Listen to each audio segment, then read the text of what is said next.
I was one of the only Asian kids in my town, and so that made me feel like I had to sort of prove myself a lot. I guess you'd call it bullied now, a fair amount. Got called chink and gook and things like that. Kids called us Chinese.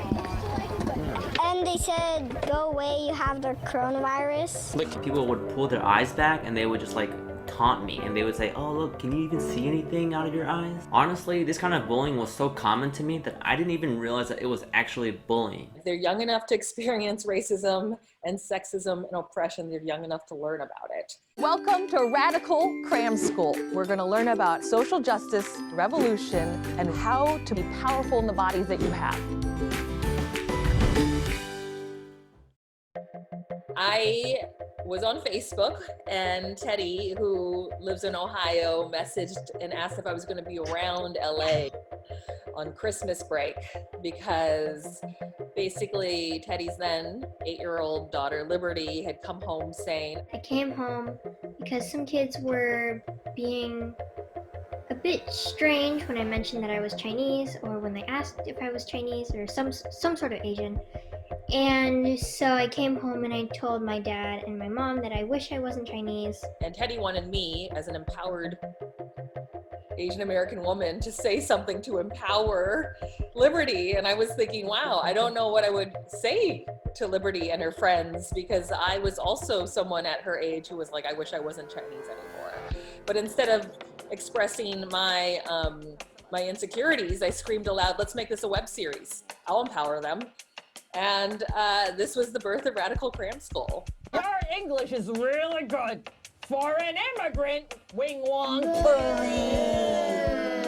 Cram School, for context, is it's a nickname for a tutoring center in an Asian community, notorious for cramming Asian students with more knowledge than they should be able to handle, or make them cram for the SATs, make them cram science, and make them geniuses in a week.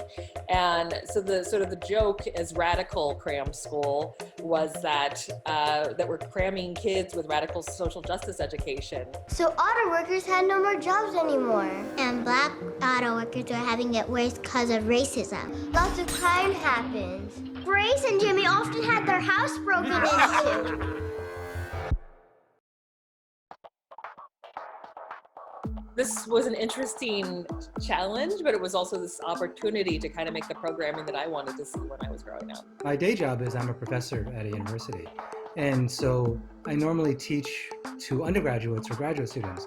So this is very different than what I normally do, right? This was a departure for all of us. This was really creating media content that's just not out there, and it was very exciting. Men had the right to vote before women had the right to vote. Yes. So they definitely couldn't run for office. And there were women called the suffragettes, and they wanted the right to vote too. So they went out and they would protest wearing all white. So I wear white to honor the women who fought to give us the right to vote. You know, and in my job as a professor, we get to have a lot of conversations about race, social justice, identity. And I said, you know, I remember feeling the same thing as a kid, coming home, like what Christina was saying, and wishing that I wasn't Chinese or Chinese American, or I fit in, right? The power of assimilation when you're a child is so powerful. And I thought, you know, Liberty, it's good that you and I can have this conversation, but there are many peers and friends that we have that also might feel this way. And oftentimes their parents might react the way my parents said, and they would dismiss it, or they would say, what are you talking about, right?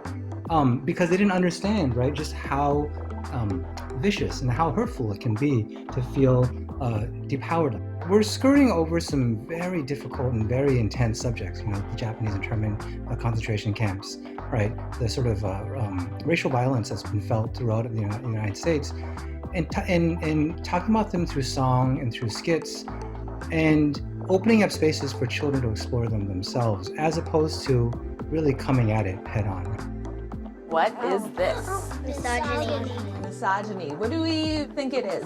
Massage? The misogyny parlor? That could be a thing. So misogyny is the hatred of women.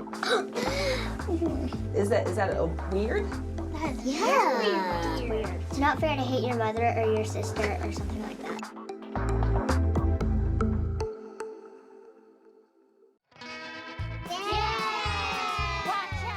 There's, social justice information that we want to get across, and comedy is such a powerful tool for engaging people and getting that information across. So that's what we're really doing with Radical Cram School, is harnessing, the power of comedy and entertainment to communicate important messages that really affect all of us, but maybe we didn't realize affect kids a lot, and they don't get to talk about it a lot. So this is a space for kids to talk and to learn about those things.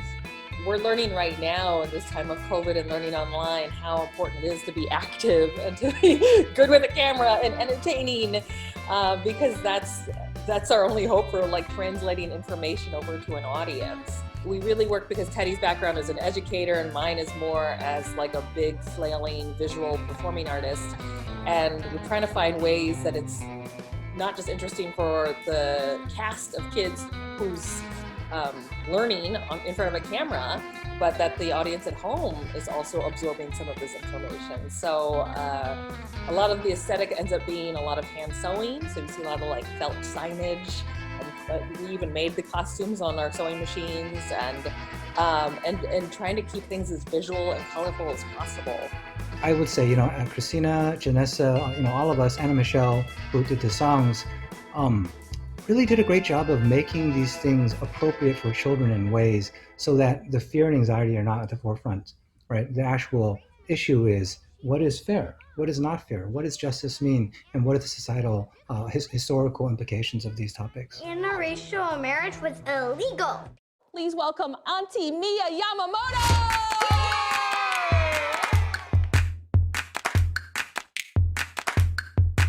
I was born in Poston, Arizona. Poston, Arizona is a concentration camp for Japanese American people. 2 months after the Pearl Harbor attack on Hawaii, the government ordered the military to take us away and put us in camps. They were afraid of the Japanese people, that we might be dangerous to them. They took the babies away to camp. They took people who were disabled away to camp. They took everybody away to camp, even if it was ridiculous that they presented no danger at all. They put us all in camp, yes. Why were people so scared back in the day? I think a lot of meanness comes from fear. And when they think people of color are dangerous, they do things to us based on fear.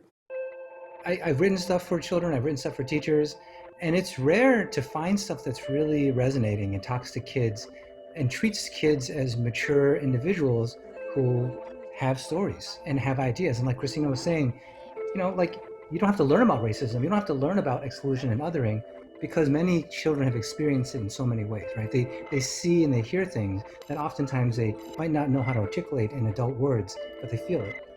And so as a parent, it's been such an amazing opportunity to be part of Radical Cram School, because we get, I get to have something that I'm really proud to share with other parents. In fact, we got a lot of wonderful messages from adults saying, I wish I had content like this when I was a kid. There was just nothing like this on TV or anywhere when I was a kid, and I'm so glad to have it. Or I watched this with my kid and we both, laughed, but we also had a great discussion afterwards. So I think it's really filling a gap of content that you don't find for children out there currently.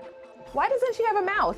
The people who created her didn't want Asian girls to speak up about who they are. Yeah, to speak up about who they were. We are in such a paradigm shift right now as a society, as a community, and a lot of this shift of whether it kind of happens at all or successfully will depend on the youngest generation. And that's why we need to invest in getting young folks out to vote, to get them thinking and talking, to not treat them as these innocent things that can't be exposed to something. If every single person on earth could see it, I think they would understand the oppression that happens in day-to-day society.